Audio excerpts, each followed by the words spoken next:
Golf Central on YouTube. Brought to you by the Epic Speed Driver from Callaway. Rich Lerner alongside a man who won 4 times on the PGA Tour, Notah Begay III. It is round 1 of the second of the 3 FedEx Cup playoff events, with the top 30 only advancing to East Lake. The BMW Championship from lush Caves Valley and the rolling countryside of Maryland.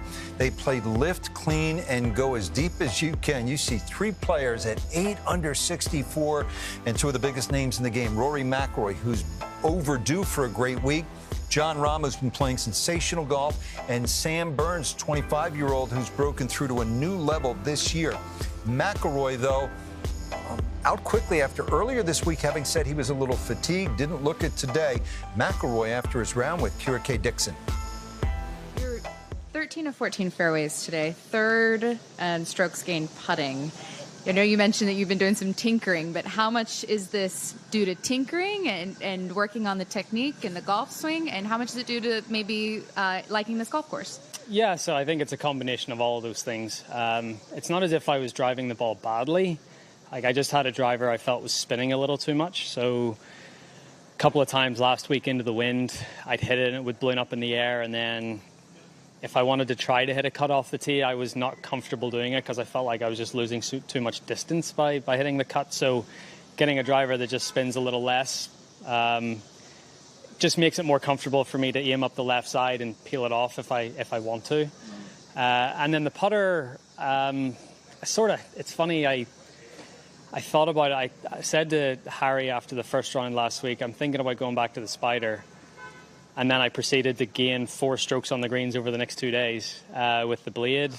But I think the thing with the blade is the good days are really good, but the bad days are pretty bad as well. There's quite a lot of inconsistency in it for me, and it's almost like I need to practice with the blade at home because you have to get your stroke spot on to hit good putts with that style of putter.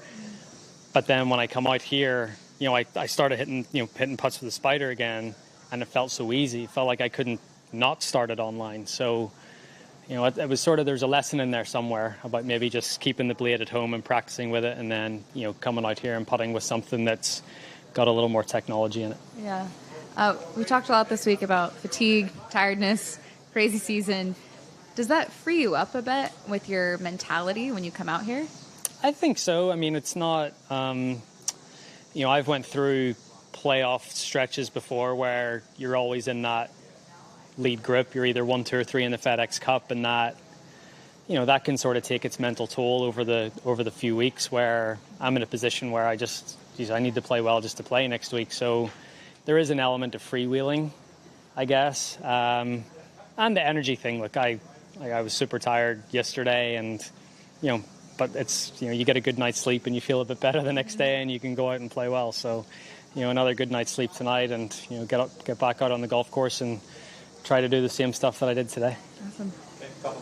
The whole golf world, Notah's been waiting for Rory to pop, right? And that shot he hit at number 16, the par 5, it was a 287-yard 3-wood to 10 feet for eagle. That's the Rory everybody has been waiting to see. Yeah, we love to watch him. He's so athletic, makes it look so easy, creates a lot of power, can hit a lot of really magical shots, and I think that's what we want just more of. And he just has this ability to work himself into these tournaments, even though it seems like he's not playing that well. But, the difference maker for Rory just always comes down to the putter. I mean, he drove it well today.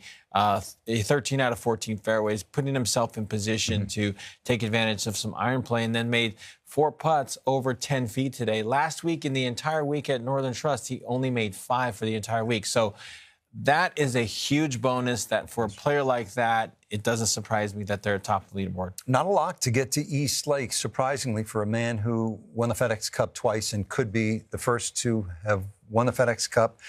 Started 2007. 3 times. Tigers also won it twice. But McIlroy 28th coming in, and 16th the official world golf ranking. That's too low for a player of his caliber. Jon Rahm has been on form, been borderline dominant of late, and he was really good again. Rahm after his round of 64.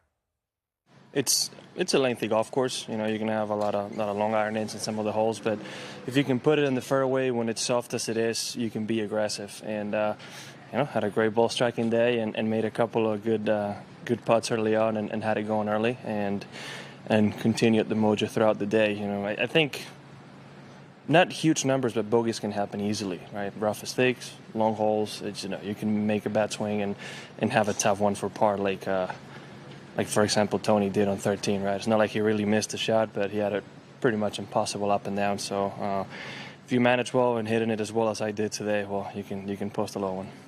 I found a putter that really works for me, that I'm comfortable with, and I would say ball striking is probably not that different before and after Memorial, but my putting stats are guaranteed to be a lot better, and I think that's the key difference. When you're hitting it as good as I have the last few months, giving myself plenty of opportunities, if the putter gets a little hot, you know, you're going to put some good low scores.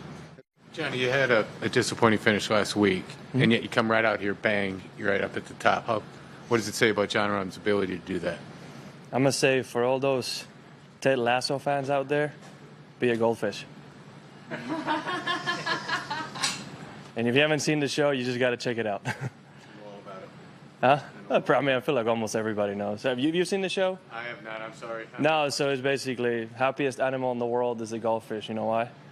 It's got a 10-second memory. So, man, played great golf last week. Just a couple of bad swings down the stretch, and that's an important thing to remember. Who's the best goldfish out here? Huh? Who's the best goldfish out here? Oh, without a doubt, Dustin Johnson. He has the ability to forget unfortunate moments better than anybody else. So Rahm not only playing spectacular golf, he's quoting Ted Lasso. He's really grown a great relationship with the media, the way he's handled some of the adverse things that have happened to him just this year. Has demonstrated just a real element of maturity that he's grown into. And those quotes and his banter, I think it's fun. He's become a really great interview. And a great player. Fantastic player. Yeah. Consistency.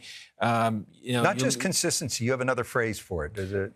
It's relentless consistency. Relentless consistency just always seems to be in your hip pocket. I mean, you just look at, his comparison in his last 6 starts, he's birdieing 31% of his holes. So literally 1 out of every 3 holes he plays, right? His last 5 starts, he's averaging 67.2 per round. That is ungodly Tiger Woods types of numbers. And so anytime you are competing with Tiger Woods types of averages, not just finishes, but averages, you are playing some pristine golf, and that's exactly what we're seeing out of Rahm. What did you think of what Tony Finau did today with a 567 after the win Monday at the Northern Trust? He's the FedEx Cup leader. I thought it was wonderful how he bounced back. He bogeyed the 13th, doubled the 14th, and then came back with 3 consecutive birdies to back that up. So I think that was just a reflection on where a player gets when they get a certain amount of confidence and pizzazz and a little bit of swagger in their game. And you can bounce back from some bad breaks. You can bounce back from a couple bogeys, and